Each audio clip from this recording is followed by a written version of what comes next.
let's move on to this first story, which is Channel migrants have been given the right to work in the UK. Channel migrants have been quietly given the right to work in sectors including care, construction and agriculture, and they can still retain access to state subsidised bed and board under a Home Office scheme. Nearly 16,000 asylum seekers, including those who crossed the Channel in small boats, have been allowed to work in a single year. Now, we weren't told this. We got this information under a Freedom of Information law.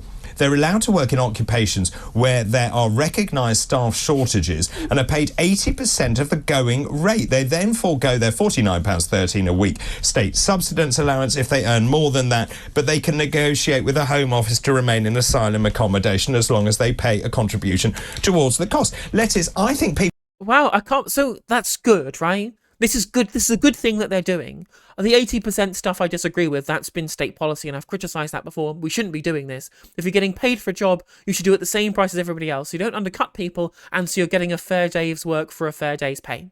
This is good policy. Based James cleverly, engaging in good policy making, right?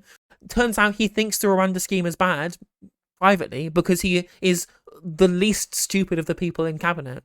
Literally sounds sensible. Exactly. They're not getting less state subsidy if they get these jobs, right? That money is not being given to them if they earn more than that. They have to negotiate with the Home Office for continued accommodation being paid for, but whatever, we pay for social housing for loads of people who don't have enough money to live elsewhere, so I'm not going to really be too mad about that. We would be paying for that if they weren't working regardless, whether it be hotels or on the Baby Stockholm or in disused army barracks, whatever it is, wherever they are, right? If they're in this accommodation waiting for their asylum claim to be heard, we're going to be paying for it regardless. So at least if they're getting a job, they're contributing to the overall productive capacity of the economy. They shouldn't be undercutting workers' wages. That's a bad policy. I will critique that. Everything else here sounds really good. Again, all of this they're taking our jobs nonsense is completely nonsensical when there are more job vacancies than there are people looking for work. They can't steal your jobs if there's nobody who's going to take those jobs anyway.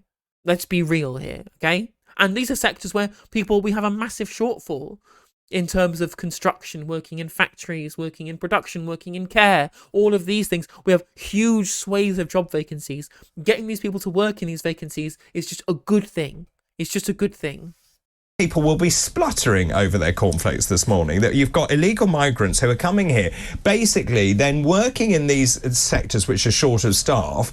And essentially, aren't we welcoming people into the country? Look, that's it. He didn't even bother holding up the pretense of it being an economic problem. Just said, we're welcoming migrants, and that's the bad thing. We're being nice to people. And even then, even if you are taking this from a purely pragmatic perspective, or even from a less than pragmatic and more exploitative perspective, you would just be thinking, well, we're going to fail their asylum claims anyway. Let's get some work out of them whilst they're here. You want to exploit these people to be able to get them to work in these sectors or whatever it might be. Then, even then, it's still not welcoming, but that's the bad bit, is that migrants are coming here and that's the problem. They don't want the migrants. They don't care about the economic effects. All the economic arguments are always just cope, really and truly. For the real thing is that they just don't want migrants coming into the country. And people say, we're going to be spluttering over their conflicts. What? That these people are working rather than scrounging? I thought that was what you cared about, rightoids. I thought you cared about the difference between scroungers and strivers. These people not only are striving to live in our great country, quote unquote, at time of recording, clearly it is not though, but they also want to work to contribute. They don't want to sponge anymore. They want to contribute like everybody else does. And apparently this is now a bad thing. It's so stupid. And they're also filling the sectors which everybody realises are short of staff. I think I do agree with you. I think people will be frustrated about this. And I think that actually it was Nigel Farage who made a very interesting point about this, being like, you can't on the one side be pushing for a Rwanda, telling everyone that this is going to be the greatest deterrent that we have, this will stop people from coming, and then on the other side tell people that, well, if it's taken over a year for us to process your case, then we will give you the right to work. I think they're giving mixed messages on this. On my personal opinion, though, because otherwise they're taking state money and they're not contributing at all, and they're just siphoning money from the public purse. This is literally what you said that you wanted all of these years ago, that you wanted these people to actually work and contribute. Because, of course, this was always a lie. They just didn't want people coming in the first place, as we've seen from the admission from Dr. David Bull right at the start. But under the conventions that we're all signed up to, which I know these people want to leave, but let's just assume that they do care about international agreements for like 5 minutes. Let's just humour ourselves that they do care about international agreements, like what happens with refugees. They have to come here. They have their asylum claim heard. It gets failed or it gets passed, and then they get deported or they stay. That's how this scheme is supposed to work. It will take time to process those claims. More time than it should do because you're not funding the system properly, but they should have their claims processed. Whilst they're waiting, what's better? Contributing to society and the productive capacity of our economy, or just sitting there on state handouts the entire time? This isn't even like a socialist perspective. This is not a communist perspective that I'm proposing here. This is a conservative perspective. That I'm trying to get in your shoes and understand your arguments. In the strivers and scoundrels is a dichotomy that's worth using. And people lying about on benefits is a bad thing. But they're scrounging and immigrating all over this. That they're simultaneously taking our jobs whilst also scrounging benefits as well.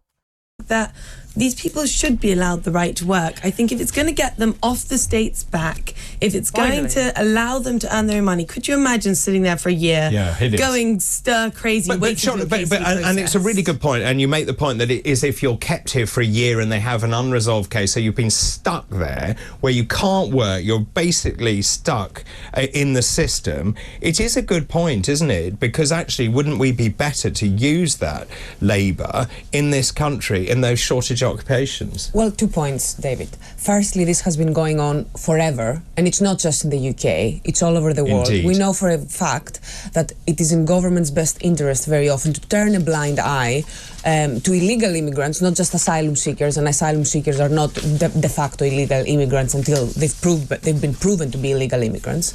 So governments have been doing this for ages exactly because of the massive labour staff gaps that we have in the UK.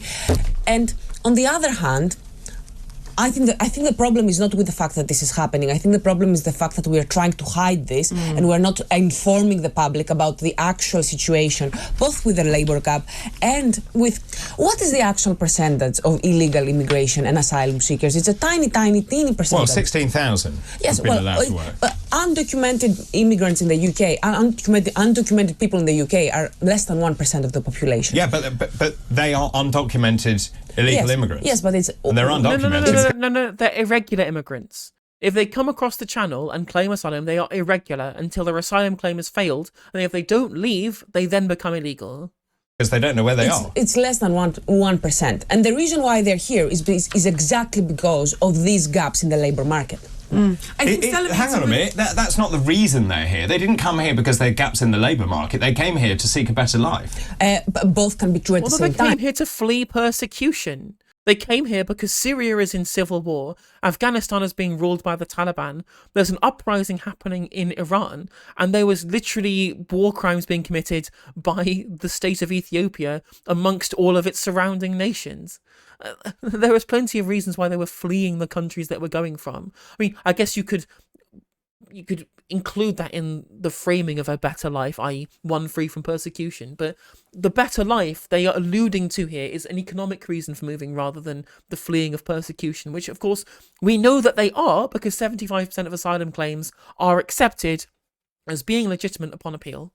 Yeah, both can be true at the same time, but whilst they're true, Stella, what they're doing is actually keeping the standard of living for people who were born and bred here. Now, I'm going to finish. Born and bred here. To earn a good living. Imagine all the care workers in the UK who would love to do their care job and also have their accommodation paid for by the government. It is outrageous, and it is key. There are lots of care workers who do that. They're in social housing. But even so, like, you were going to spend that money on putting them in some kind of housing whilst their asylum claim was heard anyway. That was going to happen regardless. But now they're working on top of that. And you can have an issue with this. And I would say if you have an issue with paying money to house asylum seekers whilst their claim is being heard, then you want state funding put into the asylum claims process so their claim gets processed quickly, and then they can just go into the job market and live in a private rented house or whatever it is, just like everybody else. But it's their specific position of being in the asylum limbo where their claim hasn't been heard that means the state has to subsidise their housing. And that's the issue. And also, they're impacting living standards for people born in this country, whatever it is.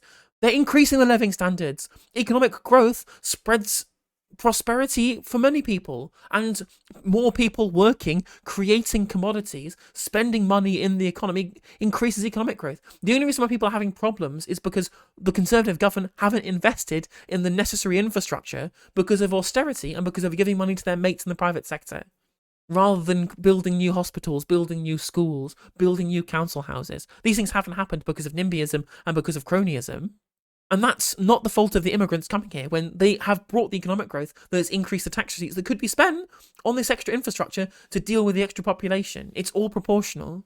Keeping low-paid jobs low-paid. Why are you blaming the immigrants who I don't think Renee I don't think I said that. Immigration will exist no matter what. There has always been immigration in the world. There will continue to be immigration. There will always be people who we're an island. We're an island. Doesn't have everyone, to. pretty much everyone in this country. Exactly. These people, they are being recruited and are being invited here. And the very simple reality is, I mean, it is true, Sarah. The Greek accent is really cool. I am enjoying this. They're not being invited here. As the UK... Hang on, they're not being invited here. Very often they are. No, they're not. People on small boats aren't being invited into this country. They are escaping or getting onto a small boat and paying a lot of money. The people who are going to be paying them, the people who are going to be recruiting them, the people who are going to be employing them, very often do make it very clear that they want them there. So they say to them in Calais, please jump in a small boat because we'll give you a job. No, that's not what I'm saying, Renee. What I'm saying is that... It's almost like if we opened up safe and legal routes, they wouldn't need to get in a boat in the Channel. And if we did have labour gaps, then once they had their asylum claim processed and it was found to have been proven that they have a legitimate asylum claim, they can come and work and fill that labour gap. It'd be super simple. A lot of these people, they know that there is a job waiting for them here. So that's slightly different. I do agree with you about the European Union because actually people disappear after 6 months. So they have a different agreement. Ours is at least a year, so it's, I suppose, slightly tougher. You mentioned Nigel Farage. Doesn't Nigel Farage have a point here, which is essentially saying you're having mixed messages because you're saying on one hand, we don't want you to come and we're going to send you to Africa. At the same point, if you do come, we're going to give you a job. No, he doesn't, because that's not why people are going to migrate no matter what. And people are going to be obsessed with immigration when you tell them that you are going to stay in your country, there is absolutely nothing you can do, because the type of person who wants to migrate is the type of person who wants to migrate. The type of person who wants to stay home with their families is the type of person who wants to do that. And that is also, again, we're literally talking about asylum seekers. We're talking about asylum seekers here. People who are fleeing persecution. Again, the top 4 countries, Afghanistan, Iran, Iraq, Syria, not exactly places where people are free from persecution very often, especially considering one of the countries is in a civil war and the other one we bombed into the Stone Age. That's the reality of human nature. Okay, well, Australia managed to stop it in a major way. They're an island. Because Australia has a very good system of accepting legal immigrations. They turn the boats back. They turned the boats back. But they have a very good system of accepting They turned the boats back and they took them to an offshore island to process them, and then they sent them back to their countries, which is what we should be doing. We are crumbling at the edges. Our public services cannot cope anymore, and our people... Then stop underfunding them. Stop austerity. Reverse austerity. That's why public services have been crumbling.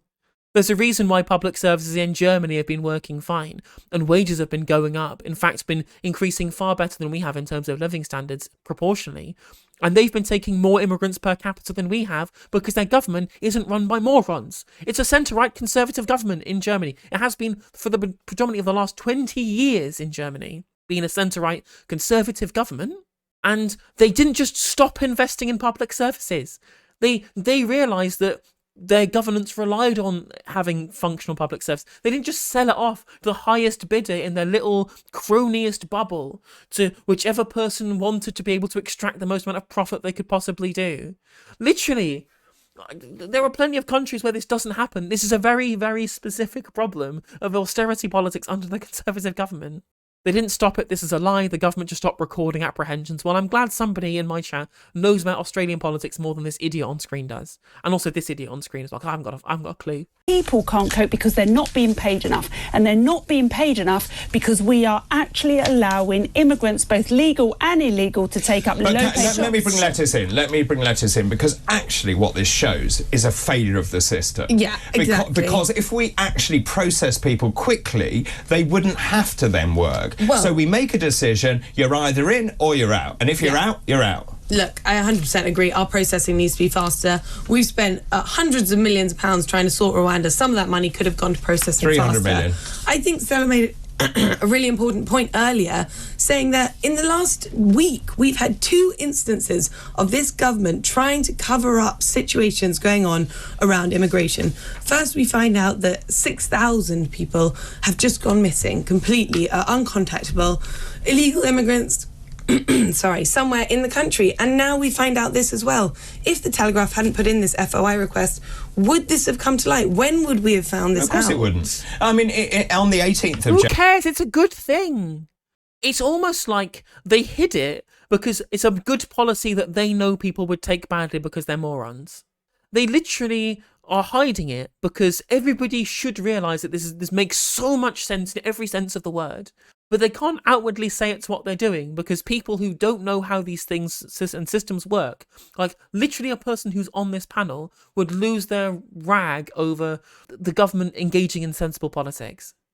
The immigrants on Nauru were so badly treated it was necessary to give massive levels of compensation. And also the immigration detention centres on Nauru and Papua New Guinea were literally just a massive bung from the Liberal National Coalition to their mates in the private sector who had failing businesses. They just rorted a bunch of funds from the state to prop up mates' failing businesses, gave them the detention centre contracts. January, a few days ago, Rishi Sunak was rebuked by the statistics watchdog over his claim to have cleared the legacy backlog. He basically didn't tell the truth. He said, we've cleared the legacy backlog. This is before July 2022. It wasn't true. There were over 92,000. They then lost people. And so all the figures are being massaged. That's why people have no confidence. So you wouldn't lose people, David, would you, if you had them when they arrived in locked detention centres where you gave them food and bed and they were safe and they were fed? Then you wouldn't lose them. Is that humane?